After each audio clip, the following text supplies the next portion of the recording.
Welcome back to another episode of The Shack Show. In this episode, I'm going to be talking hooks. I'm going to be talking about the hooks that I use, the reasons why I use them, and all the different brands of hooks out there, and the ones that are, in my opinion, really good, the ones that I use primarily, and the reasons why I use them primarily. So, for the most part, I guess let's talk about like surf casting hooks in general. What comes on almost every single brand of like stock plugs that you will buy are VMCs. Now VMCs have different strengths. So there's you'll have the size of your hook, so it'll be like a 4.0, and it could be X's strong. So it could be like 2X strong, or like 4X strong, 6X strong, and it goes up and up. And the reason for that is they're hooks that are obviously stronger than other hooks, but there's also hooks that are well, I guess they're cheaper than other hooks, and the reason you buy the extra strong hooks is so that they will obviously hold a fish more. And then everybody always asks, why would you ever use a lighter hook? And the reason for that is, or why would you ever use a smaller hook? And the reason for that is they're actually a little bit lighter the thinner the hooks are. So if you're talking about using, for instance, in my opinion, experience, one of the plugs that I deal with this being a problem on the most is the Rebel jumping minnow. And the reason being, the hooks I need for that plug are small because it's pretty much a freshwater lure. And so I'm ending up using 2X strong VMCs on that plug, because if I go too heavy, it's going to weigh down the plug to an extent that I won't actually be able to get any action out of it. So that's why I tend to use the 2X strong for, which is, I guess, the run-of-the-mill like average hook that VMC makes. But I have two hooks here that I use primarily on all my plugs, and so I'm going to get into that right now. I mean, I know I'm going to have people talking about mustad. I know that there's going to be a great debate about this and how I'm wrong and everything like that, but it's fine, because at the end of the day, the reason I use the hooks that I use is just because I believe that if I want a hook that's stronger than a VMC, I'm going to go with an owner. And so I use owner ST66s, which is like the most ridiculous hook of all time. It is unbelievably sharp and unbelievably strong. And it's a really thick and powerful hook. You could literally probably, but you could catch a bluefin tuna on this hook and it would not bend. It's unbelievable how strong this thing is. And the reason I use these for certain plugs is because if I'm gonna upgrade my tackle to be super strong, I want it to be stronger than a mustad. Otherwise, stock hooks, and this is not a stock hook, but 4X strong VMCs, which come on most of my plugs, and if they don't, I upgrade them on most of my plugs to 4X strong VMCs. VMCs are great. They do the job perfectly fine. You can catch really big bass on them, and if you're not really worried about putting a ridiculous amount of drag pressure on your hook, then I wouldn't worry about a VMC. They handle salt water pretty well, and what I mean by that is you don't necessarily need to wash them off all the time. All hooks will rust in salt water over time, but VMCs do a pretty good job, and they're pretty durable in that sense. They're also a pretty easy hook to sharpen, so you can continuously sharpen the hook. And that's the other thing I wanted to talk about a little bit in this video as well. Hooks are very important, and like a knife, if you can imagine like your kitchen knife, after you use it a certain amount, it's going to start getting dull. And the same thing is going to happen with your hook. You can have the sharpest hook in the world, which in my opinion, VMCs are up there with some of the sharpest hooks in the world.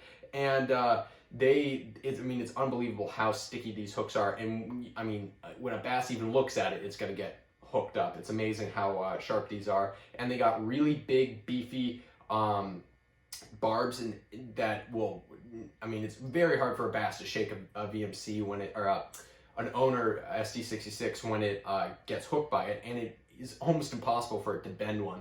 And I've been using them forever. So really what I wanted to talk about, because there will be people saying not owners, mustads are better, and all the reasons why they're better than VMCs and stuff, and they bend, they break, whatever. So the reason I don't, and my answer to all your comments would be that the reason I stick with VMCs is because of the ease of it. And the reason for that is because most of the plugs you buy, factory hooks are going to be VMCs. So I just replace the factory hook with most hooks are going to be like a 4X strong hook. So I don't really have to worry about trying to match the weights and whatever. And also I don't, have to have tons of different types of hooks all mixed together. So it also works really well with organization. And that's the main reason, because I feel personally, I'm going to use the VMCs when I have them. And then if I need to put an upgraded hook and a plug, I'm going to go to an Owner ST66 anyway. So why would I know they're cheaper, but if I'm going to go through the hassle of changing my hooks out, I'm going to put on a hook that I know is not going to bend out. And people give these a bad rap for rusting out. They do a pretty decent job in the salt water. I don't find that these rust out as fast as a lot of people say they do. I really think that they're as good as the VMCs for not really rusting out that well. They're a really awesome hook in that regard, but they're extremely sharp, and because they have a little bit of a shorter shank, I guess you can comparatively to a lot of these plugs, at least the shape of it is, it's a little harder to sharpen them, but for the most part, I've never bent one of these out, and I put a serious amount of drag pressure on some really big bass and current, and it'd be almost impossible to bend one of these. I've heard of them being bent before, but I can't even imagine it. I mean, you'd have to put a serious amount of drag pressure on your fish to be able to bend that out. And at that point, what are you doing? And so using a VMC like this is going to be totally fine for 90% of the things that you're doing. There's always those certain plugs that you believe strongly are going to be the ones that are going to hook your trophy and hook the big fish that you don't want to lose. And one of those ways of not losing that fish is cutting out all ability for that to be bent. And I get that for sure. And so I do the same thing. You'll see in a lot of my pencils that I really believe in, I have smaller Owner ST66s on them because I don't want to get leverage on the plug either. I also think that even with lighter drag, a bass can still get leverage on your hooks and bend them out.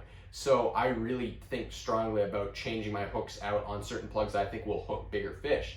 But other than that, VMCs do a great job, and they are perfectly capable of handling big fish, especially 4X strong VMCs, for most of the scenarios that I'm fishing anyway. So that's why I use VMCs.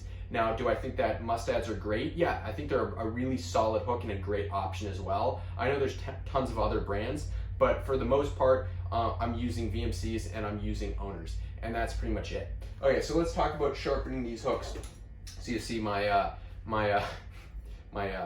file is pretty rusted, but that's okay because when I'm sharpening, I'm just touching up the hook. So what I'm looking for is if the tip of the hook is slightly bent in a certain direction, and all I'm trying to do is just running it up. And I always run it up. I don't run it backwards. I just run it up and just take out any little imperfection in the tip of the hook.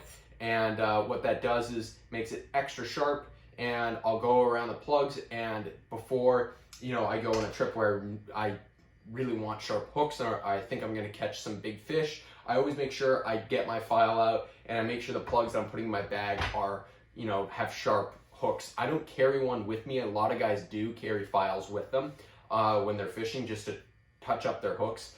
I don't go that crazy on it, but I do keep in mind that I want to continue to sharpen my hooks to make sure that they're not going to bend out on me in the future, or bend out, that they're not going to be dull, and when I try to hook set into a fish, it's just not going to work. So I really do make sure that a lot of my hooks are sharp. I don't think it matters that much though. If a bass really wants your plug and you whack it, it's going to go in unless the hook is completely bent, and at that point you probably want to change your hook out anyway. But it is something good to keep in mind, and sharpening it up does get a more secure hook set for sure, and it's something that I do and try to make sure that my hooks are pretty healthy in that regard. And for the most part, I change out a lot of my hooks when they get fairly rusty. I mean, you can look up on the plug wall behind me. Most of my hooks up here are not that rusty. And if you look at something like this, this is probably as far as I would let it go, and it's just I guess it would be more my OCD on it being like, okay, this is getting dirty, I probably don't want a rusty hook.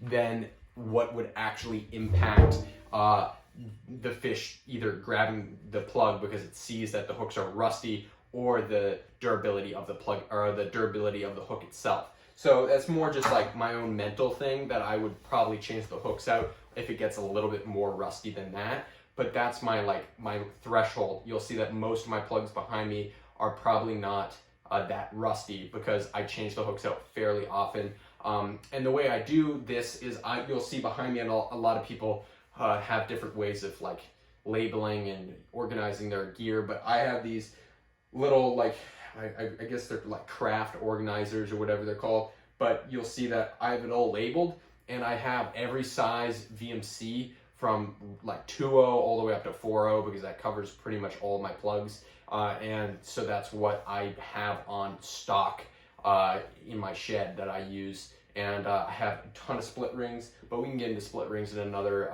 episode, and what split rings I use and why.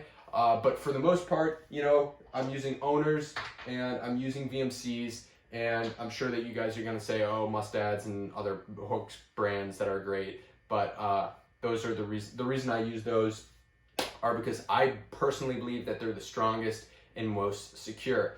Now, I do want to talk a little bit about singles on plugs, single hooks on plugs in general. You'll see that I have on some of these, some of my spooks, I thought, okay, I'm gonna switch it up. I'm gonna put on singles. I ran a huge amount of tests this season on inline singles versus trebles, and it is undeniable the amount of more hookups and more secure hookups that you get with treble hooks, and it's just a fact. So I've done plenty. I caught, it's like 10 to 1. You'll catch 10 more bass with trebles than you will with inline. It's unbelievable the difference. And I've had seriously big bass. I'm talking mid 30-pound bass knocking my plug all over the surface of the water with inline singles and not getting hooked by it. And the same thing happened with treble hooks, and every single time I would hook them with the treble hooks. So it's very, in my opinion, if you really want to help the fish out, by all means use singles. You get not that it's more secure, because once you do hook the fish with singles, it's a very secure hookup and you won't lose that bass. I've never lost a bass with inline singles because it shook the hook. For the most part, if you hook one, it's going to stay pinned. And so that's great. And it's also going to do less damage on the fish. And if you're willing to miss a good amount more fish, it's true that you know, you're going to hook more with treble hooks. And that's even more true with pencils and other plugs as well, you know, that are a little bit more action, especially pencils. It's a hard thing to hook a bass with inline singles on a pencil. But I guess I wanted to add that at the end. I know you guys will probably debate that in the comments, but that's okay, because I did a lot of research this year, because I was trying, like, I want the bass to be healthy, the ones that I'm hooking up, especially the big ones, and putting a big hook like this into a fish is not exactly the healthiest thing for it. So I really did try them out, and you know, it's not quite 10 to 1, but it's pretty close to that. I forget the exact what I exactly got, but it was very close. It was not close at all, the difference between trebles and singles for hookup ratio. Anyway, thank you guys for watching this video. Please like and subscribe if you like this video, and I have a ton more content coming, so stay tuned for that.